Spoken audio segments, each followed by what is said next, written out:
Now that I have my rope complete, I'm ready to lash this onto my quiver. And I already kind of got started here, but there's two ways we can do this. We can drill 2 holes at the top, feed the vegetation through and create an overhand knot. And then we can hollow out this bottom section and do the same thing. But we would only want to hollow out a small portion. We don't want to go all the way up, of course.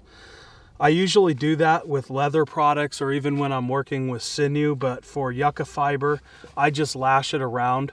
As you can see, I started up here. This seems to do quite well. And once this dries, it'll stay nice and tight. But the one thing you want to do with this yucca fiber is keep it moist and keep it wet. If this dries up, once you start creating your knots, it becomes really difficult to work with. So again, we want to keep this wet and prevent any breaking or any splitting apart.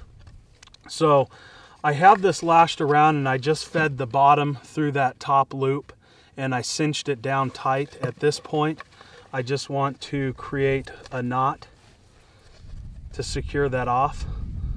So again, just an overhand knot.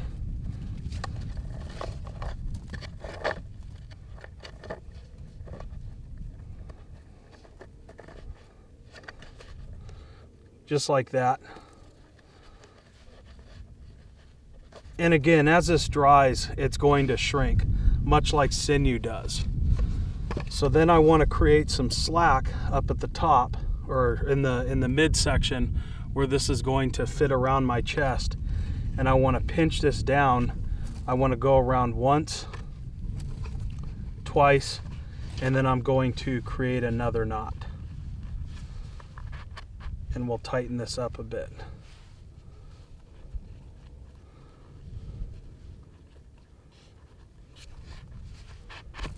It's a little bit more.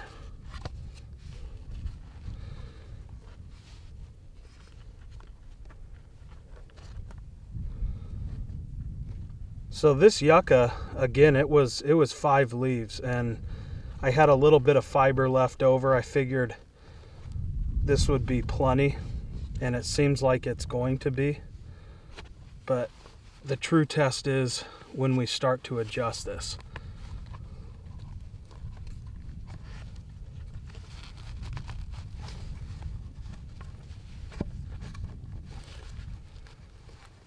And there we have it. So this is now secured on there, and I'm going to see how this works.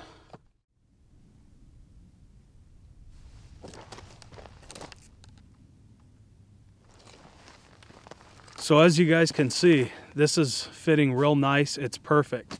I don't need to do any adjusting at all. And usually I have to adjust it a couple times. So this time we hit the nail on the head the first try, which is good. So let's go ahead and test this out. I have a black locust longbow and we'll drop a few arrows. So this black locust bow is 45 pounds at 33 inches. This thing really has a punch on it.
All right, folks, so we can see how well this quiver works. And again, I want to reiterate that none of this is new. Everything you've seen in this video series has been tried, it's been tested, and honestly, it was a way of life in native California.